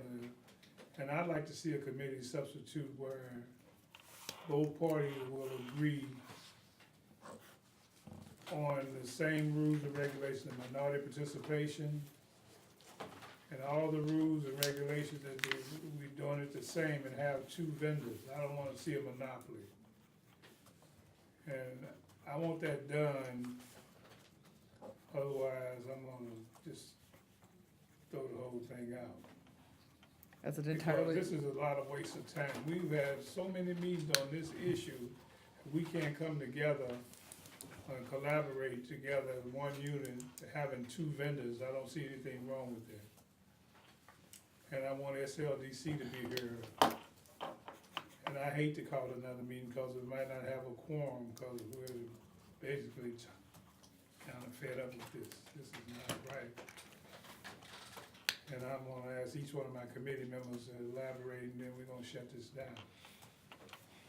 Alderman Rhodes. Yeah, my request would be have somebody like, Gerard over here, sit down with these two groups, get them in the back room and tell them that, tell us who's the most reasonable, and who's being unreasonable. And, I'd like to see, if it makes the most sense to have both of them under the city plan, I'm fine with that. If it makes sense for both of them have two different, Administrators. what do you call them? Districts. Wards or districts or whatever. I'm fine with that as long as they're subject to the same thing, but, if they're under, obviously it's behooves the incumbent to drag this thing out. But if the incumbent overplays their hand, I wanna have something done in 90 days from now. I don't wanna be back in another year. And, you know, if we have to go this route, I'm gonna go ahead and support that bill. So that means that I want, you know, if there's not a good reason for them, you know, and I'm gonna ask Gerard or somebody from SLDC who's being unreasonable. And I'm gonna go with the side of whoever's the most reasonable. So that's, you know, and Gerard will understand all, you know, he can go through and figure out if there's any cost differences in issuing. He'll figure out if there's any differences in regulatory authority cost. And, you know, we need to have a recommendation, and, you know, I think he or somebody from our side ought to be the, you know, somebody from the city ought to be the independent third-party judge of who's being silly in this stuff, and then just be done with it. Okay. And we will vote on the next meeting. We will not go past another meeting. This is getting ridiculous. And I asked that Alderman Vollmer, would you express your, Since it's been a long day, ditto. Got it? Entirely Alderman reasonable Gracia. questions. I agree. Hmm? I agree with. You agree? Alderman Bosley? You're divided. I do have a quick question. I'm sorry, Ken. And I guess this is for, both sides. Is it possible, and of course it would possibly put a strain, but I think if we did it the right way, maybe not. Is it possible to have one board or the other, therefore you won't even have to make as many, so it's not possible to have one oversee the other, the city oversee whatever board is already, Jefferson City Board? Well, I think what we're suggesting is having the city board oversee both vendors, Yeah. as But it opposed seems to. like they wanna keep their board members and they wanna keep it the way that it is. Is there any way for us to just regulate what they do here under the board we already have established? It kind of goes to a local control issue, because the board members in the city are city residents appointed by the mayor's office. There's a track of political accountability, so even having one board report to the other and do this collaboration thing, it's not binding. And so when the rubber meets the road, local control is about binding obligations. And, for example, we are contractually obligated to create an apprenticeship program for minority workers and women workers. In fact, we're participating in doing training sessions for the mayor's Skill Up program. That's all contractual obligations, which is not in the other program. Also, to be clear, I think John's kind of speaking on behalf of MoSED, but there's nobody from MoSED that's here really representing. And we're kind of speaking on behalf of the board as the administrators. Okay, sounds like good question, and Gerard and SLDC can look at that question and be the arbiter that you all are talking about. Alderwoman Bosley, Boyd. No I love you, question. Pam. Nuh-uh, keep it. No questions. I'm through with Keep, I you. gotta keep that. I'm through with you. No questions. See what y'all done to my relationship? Oh, my God. I just wanna say thank you to Alderman, Rhodey and the other Alder people for enlightening me more and giving me direction, as usual. Well, I'm gonna call this meeting, how soon do you think you can get those answers for us, Ms. Martinez? We'll meet as soon as possible. Yep, I'm available. okay, we'll get it. I'm gonna call the meeting as soon as you guys say you're ready. And at that meeting, we're gonna vote and get it out of our hair. This is the last chance you have to get it right. Are you gonna take the hat off? Right, he out said of you your have hair. no hair. The speak now or forever hold your peace Right, meeting, I got it. But if there's no other comments, anyone like to make a comment before we go? Motion to adjourn? Second.